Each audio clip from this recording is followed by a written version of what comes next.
Venons-en à ces quelques paroles éloquentes prononcées par Paul, selon le dessein éternel qu'il a réalisé par le Christ Jésus notre Seigneur, appelé selon son dessein, Éphésiens 3, 11, Romains 8, 28. Cette conception de Christ aux facettes multiples porte vraiment le sceau de l'éternité. Le dessein et les conseils éternels dont nous avons parlé concernaient l'univers dans son ensemble et l'homme en particulier.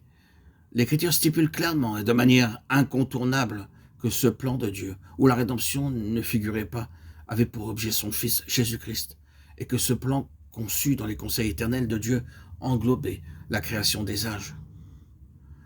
Il y a encore d'innombrables siècles en perspective, l'éternité est jalonnée de repères qui ne sont pas des repères temporels au sens où nous l'entendons, mais des points d'émergence et de développement, de progrès, d'accroissement et d'élargissement.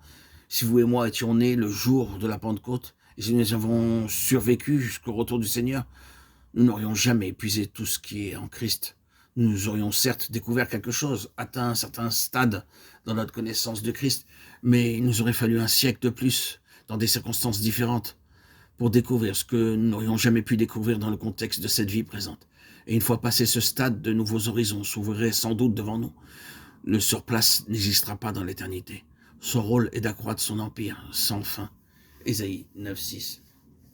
Laissons de côté ce triste tableau de l'histoire du monde qui s'étend depuis la chute jusqu'à la restauration de toutes choses pour nous pencher sur cette mise en orbite des siècles à venir, où toute la plénitude de Dieu contenue en Christ pourra se manifester, se découvrir progressivement.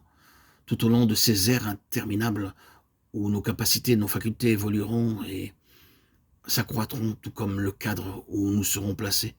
Voilà la véritable signification de la croissance spirituelle. En faisant donc abstraction de cette création en ruine, nous verrons alors que les âges ont été créés en Christ, par Christ et à travers Christ, d'après le dessein éternel que Dieu s'était proposé de réunir toutes choses en lui. Ce plan ne se limite pas seulement au niveau de notre petite vie, de notre train-train quotidien ou encore de notre salut personnel, mais s'étend à ce vaste univers, considéré à la lumière de la révélation, où tout est présenté à l'entendement spirituel de l'homme par révélation et où l'on invite celui-ci à s'emparer des choses révélées. Oh, quel Christ extraordinaire! Voilà ce que Paul avait sous les yeux et qui pourrait très bien se résumer dans cette phrase: à cause de l'excellence, cette connaissance qui excelle de la connaissance de Christ Jésus, mon Seigneur. Paul était déjà un vieillard quand il écrit que je le connaisse lui. Christ n'est plus prisonnier du temps. Et du point de vue de Christ, le temps ne s'insère dans l'éternité